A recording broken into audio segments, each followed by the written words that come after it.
Hello, Central Florida, and welcome to Around the House, sponsored by Romac Lumber and Supply.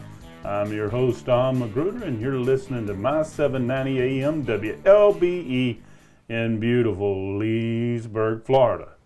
Now, if you're watching us today, today's program, then you're doing so via LSTV, that is Lake Sumter Television, and Red Apples Media on Comcast 13, Bright House 498, and Florida Cable number 4.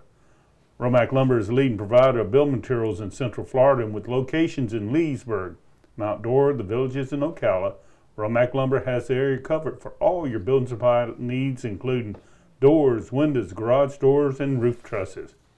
Today is Cabinet and Countertop Day on Around the House, and there are no other two items in the house that are harder to pick out and to make decisions on. When it comes to countertops and cabinets, getting good, trustworthy information is very difficult, but today I have two guests that can provide you with some great ideas and tips. Since the late 1990s, Solid Image in Leesburg has been a leading provider of countertops for homeowners in Central Florida. Solid Image is a licensed DuPont, Corian, and Zodiac dealer, plus they have a huge selection of granite. This morning I have with us one of the owners of Solid Image, Karen Schroeder. Karen is a real expert in countertop, and she has a wealth of information. In our second segment, I have a master cabinet builder who for more than 35 years was a craftsman and one of the owners at Shoup's Cabinets in Leesburg. Chuck Shoup, who many know as the door plant manager for Romac Lumber in Leesburg, is also a master cabinet builder. Instead of talking about doors today, Chuck is going to discuss Cabinets 101 and some tips for selecting and designing the perfect kitchen. With that, I'd like to introduce Karen Schroeder. Good afternoon, Karen. How are you doing? Doing great, Don. Thanks for having me. Hello, everybody out there in Leesburg. Oh, yes. Karen, why don't you take a few minutes and tell our listeners about Solid Image and how you got started? Don, we got started in Lake County back in 1998. There's myself and my two partners, Mark Schroeder and Rick Pitts.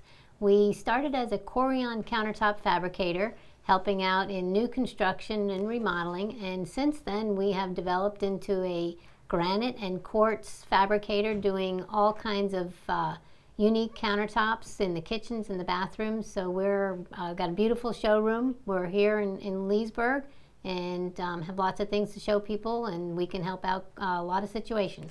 Now, Karen, where is your showroom located?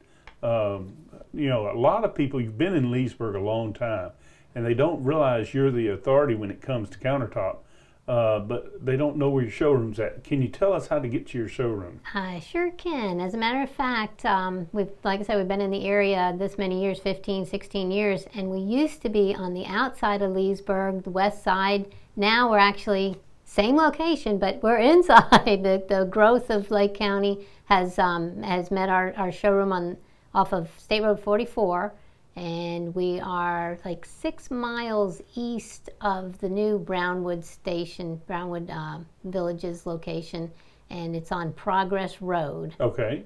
So you turn on Progress Road, and Solid Image is right there. Right down the street on the right-hand side. Beautiful showroom, lots of samples, and we've got granite in our yard for you to look at while you're there. And what's a good phone number people can call you at, and your website, I guess?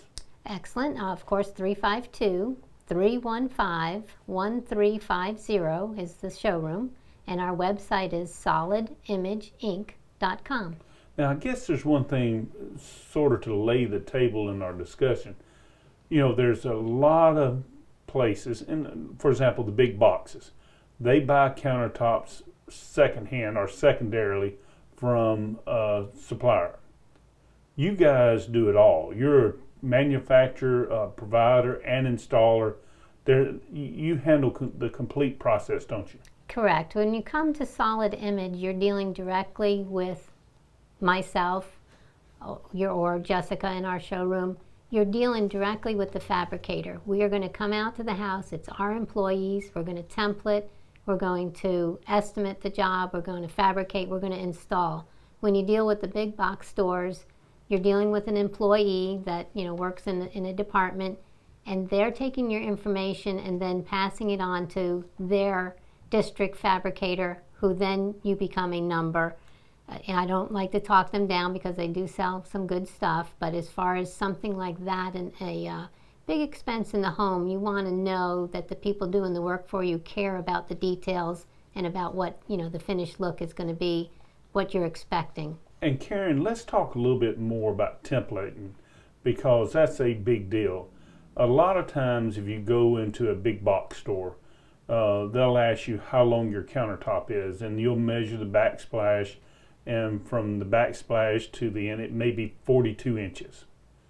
But in a template situation, correct me if I'm wrong, a lot of people don't realize walls are not perfectly straight. Happens. Unfortunately, people will install things incorrectly. They won't be perfectly straight. So you actually might on the backsplash be 42 inches, and on the very front side of that countertop be 42 and a quarter.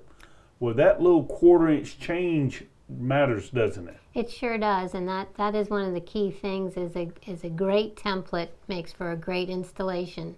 And this year in January, we actually implemented and purchased some new equipment. Mm-hmm. We are now digitizing the templates. So we send our we calls himself the counterfeiter out to the job site. The counterfeiter. I like that. And sets up his digitizing machine and finds points on your wall. So if it is out of square, out of level, out of plumb, which that's not a negative. There's reasons because of the construction. So don't worry. But we will make the countertop exact to your walls. The backsplash will be cut to fit to the countertop and to meet your wall. And to be honest with you normally can tell how good or bad an installation is by the amount of caulk and molding that is used to put the tops in, can't you? True, and there is some of that necessary. So sometimes something has to be shimmed up and you need to use a trim piece of molding to meet the cabinet, especially with quartz and granite. It's not as thick as the laminate countertops that have come out when you're doing a remodel countertop replacement. So there are ways and proper ways to adjust to make up for any gaps or differences. But realistically, when you're properly measuring or doing what you're saying as far as the countertop, you have many things you have to deal with. The height of the cabinets can vary, how the wall turns in, the back wall, how it twists up. So you have to look at all three areas, and that's where that template comes into play, isn't it? There are many concerns that you don't even think of. The stove height can be an issue. Some stoves only extend, the feet on the stove only go up so high, and sometimes you need to make adjustments there. If the stove was installed on top of the tile or before the tile was installed, there can be a what you call an appliance garage installed in the cabinetry in the corner that has a difference in height between the cabinet below and the upper cabinet, backsplash thicknesses, heights. So yeah, there's lots of factors. And you just don't replace a countertop. You're actually looking at all the details. That how does this go back in so it fits into the opening and doesn't look like a patchwork system. Tell us what products you actually produce here in Leesburg. We manufacture solid surface, which most people are familiar with, Corian name brand. We have other name brand, Wilson Art, LG has a solid surface. So there's several solid surface materials. We also fabricate quartz, which is the Zodiac, DuPont Zodiac. Cambria is another brand name that people are familiar with, Silestone, Caesar Stone, so lots of quartz products. And then the natural stone, granite, and marble we also fabricate. We're a fabrication facility. We buy the slabs and the sheets from a distributor, but we actually cut and shape your kitchen countertops. And I take it people can come out there and pick out a sheet of granite. We have in our location remnants for vanity tops and tabletops, but for slab selection, we do send them to a stone yard. And there's several around. There's, one in Lady Lake, one in Wildwood, a couple in Ocala, some in Tampa, Orlando. So there's lots of locations to find the most beautiful granite slab that you're looking for. Or if you're looking for like a commercial project, they're just looking for a standard color, then there's all kinds of options from the standard to the exotics. You're listening to Around the House, sponsored by Romac Lumber. We have a special guest. We're talking countertops right now with Karen Schroeder. She's one of the owners of Solid Image right here in Leesburg. And Karen, we talked about it earlier. You're a licensed DuPont, Corian, and Zodiac dealer. Tell me, what does that mean? Being licensed is kind of having a police department watch over your fabrication. The manufacturers such as DuPont, as well as some of the other ones that we work for, have their regulations and rule book that they know if you fabricate according to their rules and regulations, their warranty is going to stand or withstand the test of time, whether it be a 10-year warranty or a lifetime warranty. You have to fabricate according to the manufacturer's information so that that warranty can stand. Tell our listeners, and I've heard the term all a long time, but tell our listeners exactly what is Corian. Corian is a acrylic material. It starts out as a liquid. It's aluminum trihydrate is the scientific chemical, and it's mixed with some resins and color pigments, and then it's vacuum extruded into forms. And what we receive are 12-foot long sheets of Corian that when we cut them to make them into your kitchen countertops, you bond them together so that they're basically seamless. When you see an L-shaped countertop, you don't see the seam, and you can bond the sink with the countertop so there's no seam there also. So it's a seamless manufactured product. What's the advantages of Corian? The biggest advantage for Corian is that it's non-porous. Which is great, especially in doctors' offices and hospitals. It does not grow mold, mildew, doesn't hold on to any germs, infectious diseases. So that's the big pro for Corian. So even if you're in a home, say you have a senior citizen or someone diabetic or have medical issues, you may want a top like that so you can keep it disinfected. Definitely. Corian, hands down, for any kind of germaphobes, people that just don't want anything to deal with a porous product. Corian wipes clean. You can clean it with bleach if you care to. There's no household chemical that will hurt it.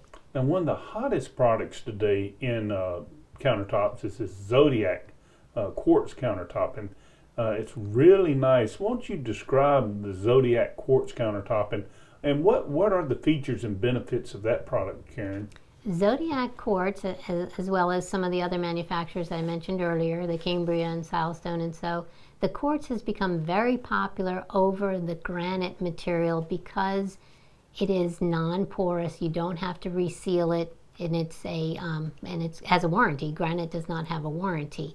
What's nice about it is that the colors that they're coming out with these days they're imitating the look of granite, so there's veining and there's some really exotic looking colors without the maintenance. You don't have to worry about if you spill on it when you're cooking, wiping it up right away. You can leave it and get back to it, or the next morning if it's a party that you don't have time to clean up after. It's not going to absorb into the quartz countertop material as it would with granite.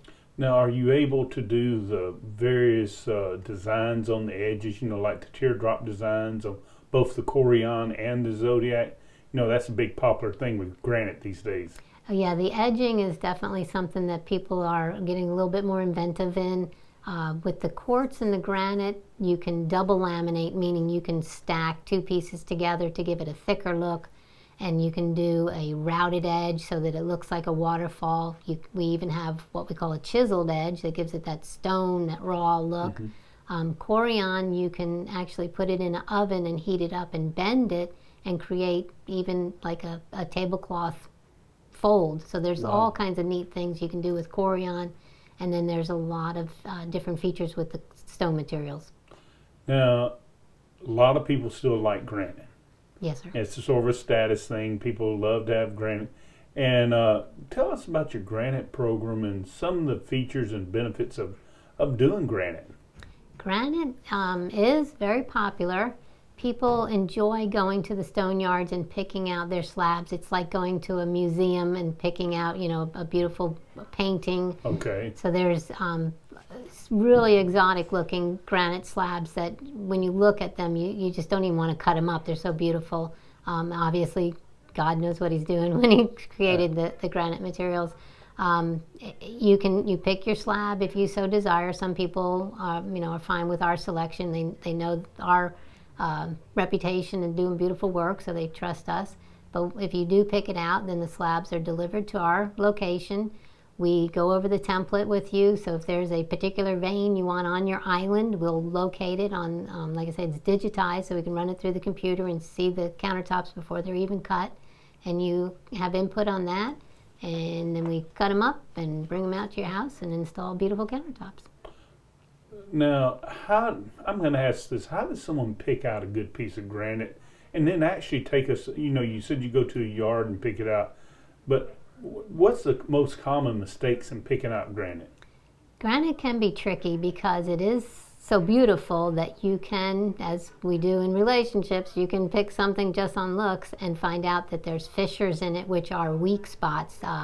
The granite is different rock formulated together, and fissures are maybe some talc or some calcium deposits that can be weak. They can have pits in it. It could be filled with resin.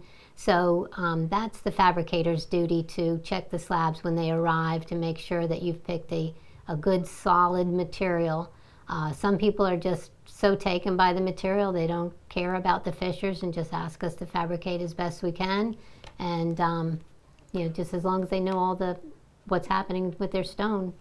But isn't there different grades of granite, Karen? I don't want to say grades necessarily. But isn't it, because of the quality issues you're saying? I've heard there's disparities in as far as you look at the price of granite. Some granite may be a lot more than this. Is it because of the denseness and because it lacks these defects or fissures in it? Exactly. The granite is sold in levels, and most typically level 1, level 2, level 3, and then into your exotics and what have you. Level 1 is the least expensive line because it is so abundant in the world, and it is so dense, and it's a better quality than some of the exotics as far as in fabricating, because where it comes from in the world, it's maybe coming from Brazil, maybe from India. It has to travel over here in a container on a ship. Then it's unloaded at a port and then brought to the stone yards and what have you. If the material has a lot of fissures in it or is a weaker bond of material, it can crack during shipment. When you unload a container and there's a lot of breakage, that drives the price up. Really? Level 1 granite, because they're so dense, very little breakage. You get more material, better purchase, lesser dollar to sell for. So the more expensive doesn't make it better. Okay, good point. Well, it's sort of like lumber, and I guess granite is, God made it, and it's not like someone pouring out a steel mold. There's could be variations all through it. Exactly. What's real popular these days in granite? If you're thinking about the granite jobs you're doing, what's sort of the popular nuances people are looking for these days? What we're seeing a lot of is the islands are getting to be huge, gigantic. Huge islands? Huge, 10 foot, 9 foot by 5 foot. Some of them are bigger than one slab. Some take 2 slabs of granite, which is like 120 square feet. So, some of them are gigantic. So that sounds to me like people are using the islands in their kitchen as a rendezvous part for parties and stuff. Entertaining. They're adding to the overhang so they could put stools up to the counter. So while they're preparing the meal, they're entertaining. We're seeing a lot of second sinks in the kitchens. The main kitchen sink and then a prep sink for maybe a bar area. Cooktops with griddles and grills are becoming more popular. So we're seeing a lot more entertaining into the kitchen, where years not too long ago it was all into the family room and around the fireplace and stuff like that. But everybody's kind of getting back into the kitchen and being a little bit, I guess all these cooking shows is probably what's got everybody going on that. This segment of Around the House is sponsored by Kobe Windows and Doors. Romac Lumber is now your distributor of Kobe Window and Doors for most of Central Florida. And with Kobe, you get the finest window made in America. Wood extruded aluminum windows in the world of colors, handmade right here in the USA. For more information on beautiful Kobe windows and doors, contact Romac Lumber at 352-787-4545. Talking about all countertops, what's the biggest design mistake or failure to realize something a lot of people are making when they're thinking about countertops or designing countertops? Well, the biggest mistake is not using solid image, but no. That's a good thing. Not a lot of mistakes, but there's a few that just aren't real practical. We see a corner kitchen sink where you have a sink in a corner of like an L shape. It's not functional. A lot of times if you're entertaining, you have more than one person at the kitchen sink helping out. You can't get to the sink. Only one person can be operating at one time. That's kind of like, that's not the best design. Some countertops have too much overhang, which can be cumbersome in walking around the room. You have to remember you might need to walk through with a laundry basket, make sure that you can maneuver around the countertops. So not really too many mistakes, just a lot of thought and education has to go into when you're purchasing your colors, because there's a lot that kind of focuses around the kitchen countertops. People are doing tile backsplash that's more color, right, under cabinet lighting. So there's a lot of factors that just need to make sure you got all your ducks in a row before you jump. Yeah, and the other thing, I guess, functionality has to be a key part of it. Definitely. It is still a kitchen, so you do still want to be able to operate the dishwasher and the oven, be able to open the doors without, blocking the roadway, so to speak. Now, if someone needed help in design, can you provide that? We definitely can. We have, like I say, lots of experience, and our men, Roger, our counterfeiter, and Rick, my partner, have a lot of experience in the field and knowledge about the stones and the countertops, so we can help definitely. Now, do you charge to do an estimate, or say if someone called today, and what number would they call you? They would call Solid Image at area code 352-315-1350, and we do free estimates. We can come out to the house. So you would go out to their house free of charge? Yes, sir. Okay. Yep, we sure do, and do an estimate. We do a type proposal, and we can email it over to them. They're welcome to come into the showroom, which has hundreds of samples that we lend out, so they can take them home and actually see what the color looks like in their own home. And the address of your showroom again is? 31569 Progress Road, off of State Road 44 in Leesburg. And that's Main Street in Leesburg. Exactly, basically. the extension of Main Street. Now, I guess the other thing we've got to realize about Solid Image, you do more than just kitchen countertops in the home, don't you? We have done showers with the Corian material. We've, of course, tabletops, summer kitchens, wet bars, fireplace surrounds. We're seeing more people kind of getting real exotic with their fireplace. And really bathroom amazing vanities, I'm assuming? Bathroom vanities. Years ago, we did a baptismal font for the Catholic Church at the Villages, so we do pretty much anything. What are the popular upgrades, and what about the edgings? We talked a little bit about that. Is that where most of your upgrades are going? When it comes to the quartz and the granite, people are upgrading the color. Okay. With the Corian, we're seeing a little bit fancier edging, and you can also do what we call a coved backsplash, which would be a formed backsplash with the countertop. So no caulking, no silicone with the Corian. And then the sinks. We also sell the kitchen sinks, and they're upgrading to what they call granite composite sinks, which are white sinks, bone sinks. So instead of a stainless steel, so we're seeing a little bit more action with the sinks. And it's amazing how all these sinks will fold in. It looks like it's one piece. You can do that, and there's a new process that's coming out for the granite and the quartz that gives you that look also. All right. Well, Karen, we've had a great discussion this morning talking about Solid Image countertop. Once again, Karen, you're located here in Leesburg, and you do all kind of countertops throughout the home. Once again, your phone number if someone wants a free estimate or more information. 352-315-1350. Thank you, Don. And we want to thank Karen for being here today. In our next segment, we're going to have Chuck Shoup. He's a master cabinet builder, and we're going to talk about designing the right kitchen with those countertops. See you in a few minutes.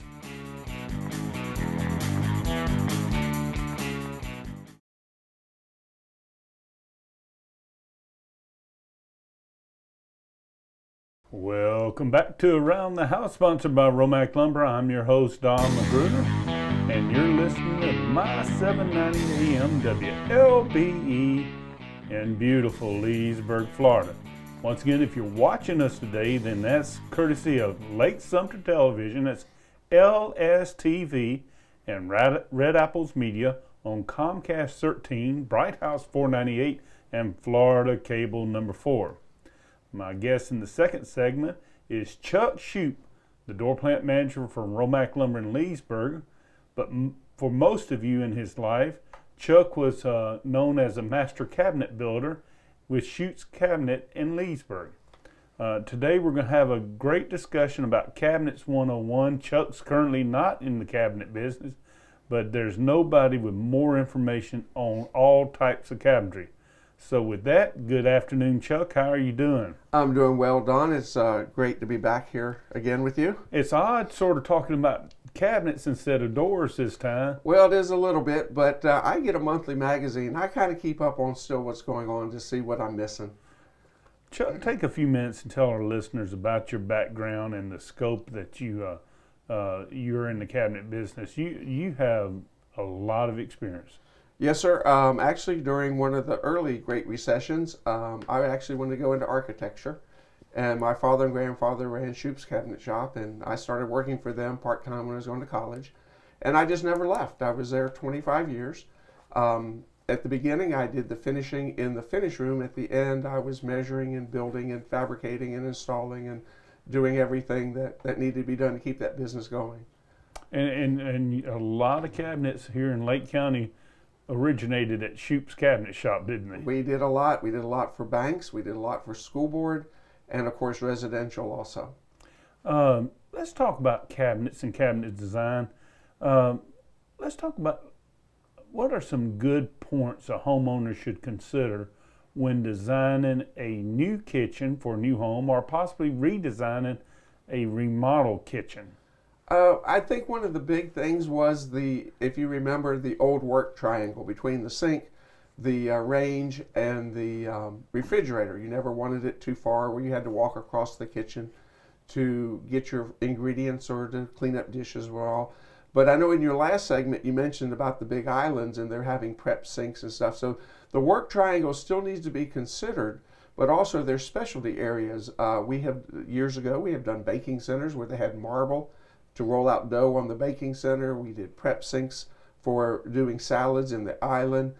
They now have in-counter or under-counter dishwashers, a little different from the last I saw, and they have warming ovens. So there's specialty areas of prep that go on in the kitchen, but the main thing is you want to be careful that you're not walking back and forth across your kitchen too many steps to get from your food to your cooking area to your cleaning area. And you know, another part of this equation now has to be with a lot of our senior citizens, the ability to gain access. You know, I've seen a lot of kitchens designed, and you have a little senior citizen lady who's 4'9", maybe with a disability or walking. Those things are now part of the creative process, aren't they? Yes, sir. The height of the countertop, we've done everything from a 34-inch countertop in the kitchen up to 38, because one lady was very short, as you mentioned. One lady was very tall. You don't want to be bending over and creating backaches just to work at your kitchen. The other thing you mentioned about the elderly people in our area, or even someone who might have some physical disabilities, is in the base cabinet to do rollouts and bring that material out of the cabinet to you rather than you getting down on your hands and knees to see what's in that cabinet. The real issue, though, in your shop, you did a lot of different types of cabinets, but if you go to most of the big boxes or other places, they're only using box cabinets, and you don't have as much flexibility if you're using a box cabinet. And we're going to talk about that a little later on. How do you weigh the serviceability versus the look? Well, I think we worked with clients that were cooks. In other words, their main function in that kitchen was to prepare meals. One or both of the adults in the household wanted to cook something. Okay. So there you would look at more the functionality, the layout, the accessories that would allow you to cook.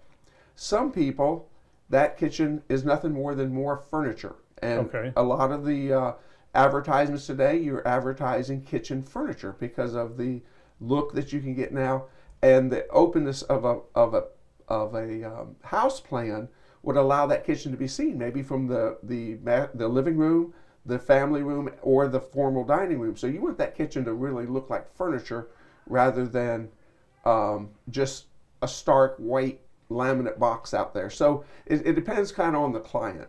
And it also, according based on what Karen says, where there seems to be a congregation point in the kitchen, Yes, sir. with large bars, large islands and stuff. It sounds to me like the kitchen is once again evolving to a central place for the family. Well, that, and you know what's coming that we saw just a little bit before we closed our shop was the fact that they were putting desks, areas in the kitchen where you might put up your computer, you might do your bills there, you might have your children do their homework there. They could do it at the island, like Karen talked about with the overhang. You could sit there and do your homework, and that way the family isn't separated while you're doing the different tasks. You've done a lot of kitchen and a lot of people, you've seen a lot of ideas from various homeowners. What's the biggest mistake most of them make? I think the biggest thing is everybody wants every picture of something in a magazine put into their kitchen, no matter how big it is. And I can only imagine, I joke around with my daughter about Pinterest, where, Oh yeah. and House, is it Houzz or something? There's lots of pictures out there now, and they try to put too much into the space they have. Now, if it's a huge kitchen, you can usually incorporate everything, but you have to be careful how much stuff you put in and make it more cluttered than what it is functional. We're seeing that in a lot of areas of construction, and it seems like the more simplistic the design, the easier it's to maintain and to actually function, isn't it? Well, it is, and the one thing that you need in the kitchen is counter space. And if your kitchen isn't very large, and you start putting appliance garages and food processors and all this other stuff setting up on top of the countertop, you're very limited in countertop space. And I think that's kind of what's pushing that the popularity of the islands. Now, if you have a large enough area, you can then create a prep area on the island. Good point. You're listening to Around the House, sponsored by Romac Lumber. Our special guest is Chuck Shoup. Chuck's got 25 years of being a master cabinet builder, and we're talking about Cabinets 101 today. In the first segment, we talked about countertops, and now we're talking about cabinets. So we hope to give you some good advice on cabinets today. Chuck, in cabinets, the most popular type of projects in cabinets are custom cabinets, manufactured box cabinets, and cabinet refacings. Let's describe each one so everyone's clear. If someone's doing a custom cabinet job, what would that be? A custom cabinet job is almost all your local cabinet shops are custom shops. They will fabricate to the nearest 16th of an inch. That's what we did. We would go out, we would make our layout based on the dimensions that we could pull off of the kitchen or the baths or the laundry room, and we built that cabinet to fit that space. You built the whole cabinet? The entire cabinet. We started out with sheet goods and hardware and hinges, and we ended up with the finished product. Custom cabinets are usually used like in banks and schools, where they have to be made up to use for the function of the cabinet. Yeah. Houses, sometimes that's a luxury to do custom cabinets, because in custom cabinets you also have a lot of options that you can do with corbels, or you can do pull-out spice shelves and stuff like that. Now, when you get to the box cabinets, there's a wide range in price range. You can go all the way to the bottom, half-inch particle board with printed sides. If you look at it, it has a hardwood front. They put all the money in the face frame and the doors. So you'll have a hardwood front, but the rest of it might be very inexpensive materials. And the problem with those cabinets, and we're going to talk maybe a little about this later, between particle board or furniture board and real wood boxes, is they do fine until water gets there, don't they? That's correct. If you were to choose a particle board cabinet, usually you have the option to have the sink base either now they have some waterproof particle board. Of course, it's more pricey, so they don't build the entire kitchen out of it, or go to a plywood box for, so if you ever have a sink leak on you, plumbing leak on you, then you would be protected. The box stores, or the prefabricated boxes, they're done in 3-inch increments, usually starting at maybe 9, at least at 12, and they go up in 3-inch increments. You have drawer bases and doors with a drawer above. You're a little bit more limited, but they do have a wide range of pricing. You can get some very, very nice stock box type cabinets, but there again, you're limited to the 3-inch increments that may or may not fit into your plan at your house. And that's where people put filler strips. And for most custom cabinet people, they don't use filler strips, do they? They do not use filler strips. You'll have against a wall, you'll have a little bit of an overhang, what we call a scribe. And if that wall is out of plumb, then you scribe that cabinet in tight. When we built our kitchens, we actually built a separate toe board, and we would go in and literally scribe that toe board to the floor, so we had a level platform to start with. Whereas a lot of the stock boxes, the toe boards are already on the cabinets, and you either shim it up or you grind it down to try to get the best you can. And cabinet refacings, that's very popular. Describe what cabinet refacing is about. If you're in a home that has very good quality cabinets in it, but you want to change the look, or over the years, touching and opening doors, if it didn't have hardware on it, it soiled the wood, or you just don't like the color of them, you can hire a company. They will come in and they will give you brand new doors and brand new drawer fronts. And then you can, they will surface the face of the cabinet. The cabinets never come out of the home. It's all done right there on site. And what it does is gives you a brand new kitchen look without the cost of a brand new kitchen. But you can't usually change any design. Very rarely do you change design, because once you get into that, usually you're going back to creating boxes and cabinets to suit your needs. This segment of Around the House is sponsored by Thermo-Tru fiberglass doors. Do you have an old, ugly, dented, rusted metal door? If so, you need a new fiberglass door unit that does not rust and that is scratch and dent resistant. Many times you can't tell the difference between a fiberglass door and a wood door. Romac Lumber in Leesburg is your Thermo-Tru dealer, and they offer a full line of doors plus a wide selection of door lights. If you need special sizes, it's no problems. Call the Romac Door Shop at 352-787-4545, and they have the experience to get the door job done. Chuck, you stay busy at Romac Doors, don't you, with those fiberglass doors? Yes, sir. I appreciate the plug for the door shop. We also have a direct line. If somebody'd like to call the people in the office, it's 352-314-3169. Well, let's circle back to cabinets. Why should someone select custom cabinets over box cabinets? I think 2 reasons. The features they want in them. It's easier to put them into custom cabinets. Usually when you do custom cabinets, you're talking to the fabricator or the designer at the shop where they're made. Some of the big guys do. The national cabinet makers still do custom, or they'll have what they call semi-custom. Part of them will be stock boxes, part of them will be made to order. But you go into the showroom, you pick and choose what you want. If you had to modify something, we had a family years ago that they gave us the dimension of dishes and bowls and things that were going in, and we literally made a place for each one of those in there. That you can't get from a stock box.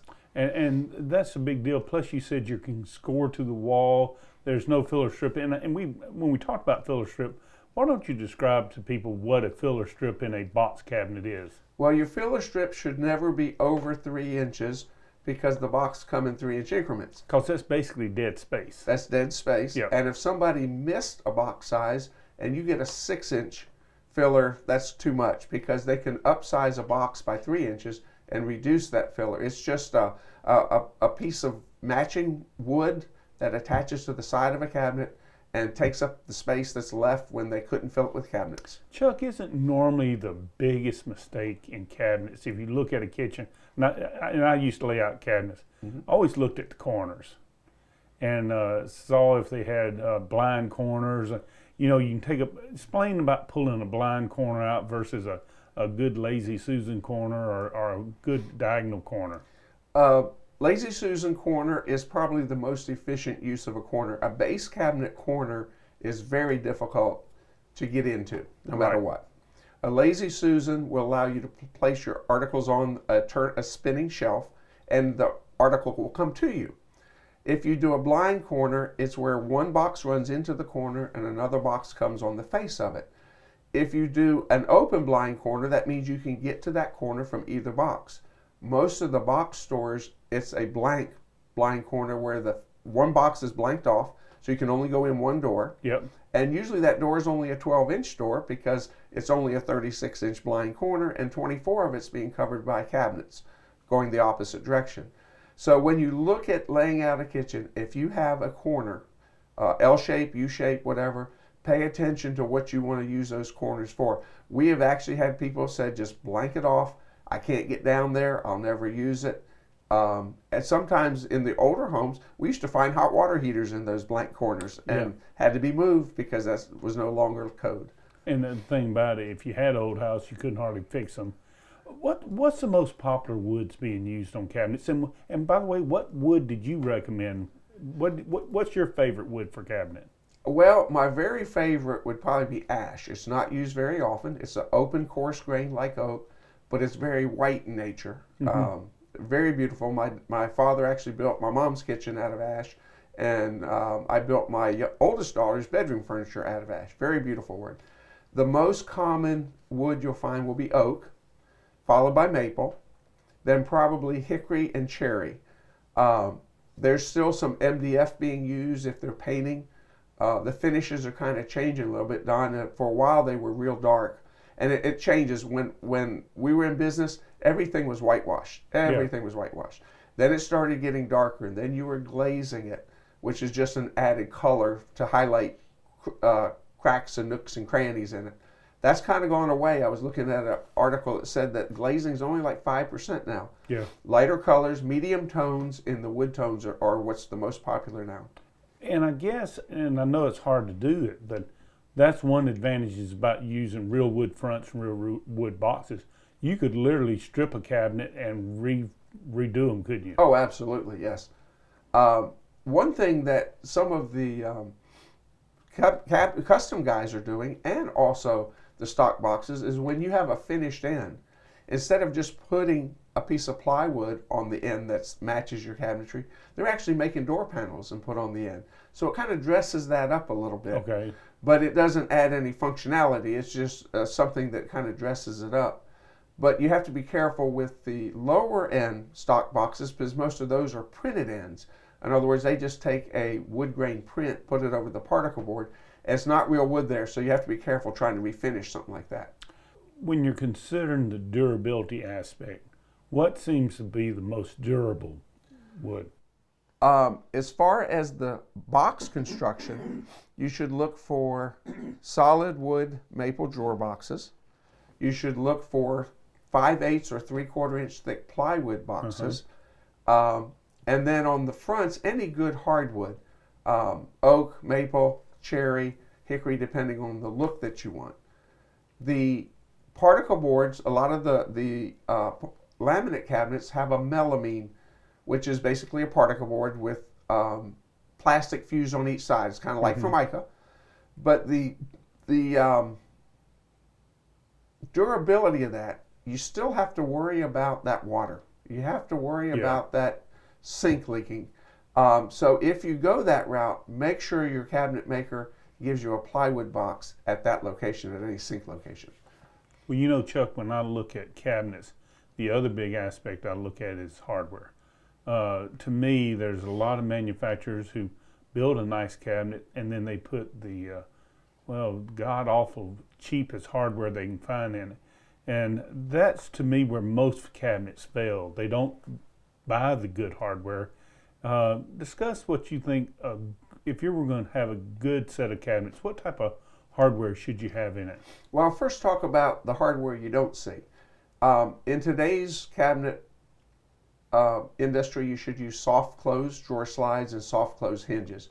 It just amazes me because we always have people go up to a kitchen and they would get something in their hand and they'd use their hip and they'd flick it against the drawer. Well, the drawer slides used to slide so easy, it would drive in, and if it was a silverware drawer, it would almost knock the front right off of that. These soft close ones, when you bump it, it's going to take over and just pull it in slow. Yeah. So soft close drawer slides, soft close hinges would be my choice. Now, as far as the visual hardware, what happens with the custom cabinets, your builder will give you hundreds of selections, all different brands. They have them that look like forks and spoons. They have them to look like wheat. They have them to look like any motif that you would like, porcelain, glass. So you choose that based on what you want your kitchen to look like. Now, one thing that I've noticed recently is that a lot of cabinets, especially the box cabinets, come out, there's no hardware at all on them. Right. My daughter bought a condo up in St. Augustine. First thing she asked me to do is put hardware on it. Because if you constantly touch that finish where you're grabbing the edge of the door, the oils in your hands, it's not that you have dirty hands or anything, but just the oils in your hands over the years will soften those corners. And we used to see that quite often. The finishes are much better now than they were. It was basically lacquer 20 years ago. But still, I would not want to be touching that finish day in and day out. So even if your cabinets don't have hardware when you move into the home, be a good idea to go by a cabinet shop, ask them to look at their selections and pick some hardware for it. You know, the other thing a lot of people don't realize, they'll wash their dishes and then they'll take that soapy rag and wipe their cabinets down. And I've been told, Chuck, and you tell me if I'm telling the truth, that soap on a rag is almost like a paint remover. You have to, if you're going to wipe it down, there has to be no moisture. In other words, you wring it out till you get it as dry as possible, so that the moment you wipe it down, it'll evaporate off. I have seen people allow water to pour over the front of the sinks to where the drawer fronts, the blank out at the sink, and the doors go bad. The steam from a dishwasher sometimes will affect them. I was in one house, and the two young men, they were probably in their early teens. They were helping mom put the dishes away. They didn't even dry them. They came out of the dishwasher soaking wet and went right up on the shelf. So I don't know how long their cabinets ever lasted, but that's not the way to treat the cabinets. You need to treat them like fine furniture. Well, today is Cabinet Day on Around the House, and we have Chuck Shute from Romac Lumber. He's a master cabinet builder in his former life, and we're talking about Cabinets 101. Had a great discussion so far. And Chuck, I've got a good question for you. A lot of people are like me. They look at the hype. They'll see this kitchen and wow, the colors look great and everything looks wonderful. But how do you know?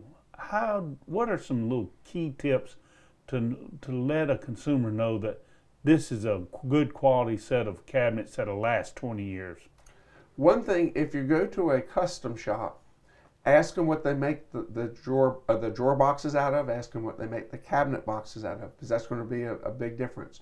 You can take a particle board box, put a hardwood front on it, and call it a wood cabinet. You have to realize particle board is wood. It's wood, yeah. Yeah. So you can call it. So how would you ask that, Chuck?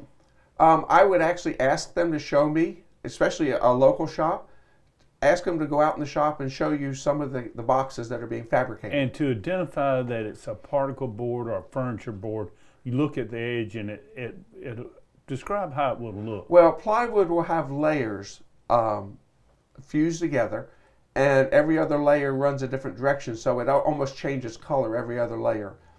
And the particle board will be the same color, usually a light tan color, all the same color, and then the hardwood fronts, if you cover over the particle board, then the guy can say he has an all wood cabinet.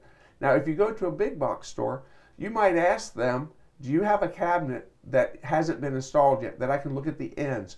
Because once a cabinet is installed, like in their display, you don't see those raw ends. Sometimes you can look up under the bottom of the upper cabinet and see them, Okay. but most of the time that's all hidden, so you can't see that. So you really need to ask some questions. So to make sure it's a good set of cabinets, first thing you're going to do is check to see if it's a all wood box or something else. What are some other tips? Hardwood drawer sides would be great. Now, what does that mean? Most of them are doing maple solid wood drawers. Okay, instead of a furniture board. Furniture board or plywood. Now, we did a lot of plywood and we've never had drawer failures, But the big selling point now is dovetail drawers. Dovetails were made when drawers didn't have slides, and when you pull on them, remember the old dressers or bureaus in your house, it might be your grandmother's, when you went to pull them out, they stuck and they got crooked and everything. Yeah. The dovetails were to keep from pulling those drawers apart. With the soft close drawer slides, it's not really necessary now, but it gives you that upgraded look. So adjustable shelves, adjustable shelf, soft close drawer slides and soft closed hinges, 3/4 thick material for the cabinets. You'll find that the lesser price cabinets will be it can be plywood, be 1/2-inch plywood. When you get up into the upper end, you'll get 3/4 thick plywood. Today, there's a big push box cabinets, and unfortunately some box cabinets come in that they're broken down, but you can get most of the time they're fully together. What are the limitations of box cabinets? As you think about it, how are they limited? Well, I think probably standard heights. Okay. Vanity's going to probably come 32, maybe 30. Kitchen's going to come to finish out at 36. Uppers are going to be 30 and probably 42. Let's say you were in maybe remodeling an older home where your upper cabinet needed to be 38 inches tall or something that's not standard. The box cabinet is not going to fit there. When I was talking about the lady that needed a 38-inch high kitchen counter or the 34, the box cabinet's not going to fit that application. What's the, real quick, we're run a little short on time, but what's the basics of a good install? When you look at a kitchen cabinet, what do you say these items need to be installed well? Level. If you put a glass of water on the countertop, the water should stay horizontal to the horizon and it shouldn't tip one way or the other. If you spill water on it, you don't want it running off onto your feet or into an open drawer. It should stay level. So if you put water on your countertops and it rolls and it starts running someplace, they're not level. They're not level. Yes, water will always seek itself. The other thing too is we talked a little bit about the ascribing to the walls. Make sure those cabinets fit the walls and they don't put a bunch of molding over it just to cover up the gaps. And that's the most important thing we talked about in the first segment. If it's cabinets done real well, it's going to be butted tight to the walls. To the wall. And the walls are not necessarily going to be perfectly straight, are they? No, they are not.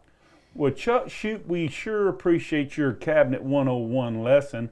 And we'd like to thank you for joining us for Around the House today. And be sure to catch Around the House radio show every Mondays on WLBE from noon to 1. And also catch Around the House, the column, comes out Wednesdays in the South Lake Press and Saturdays in the Daily Commercial. Until next week, I'll see you around the house.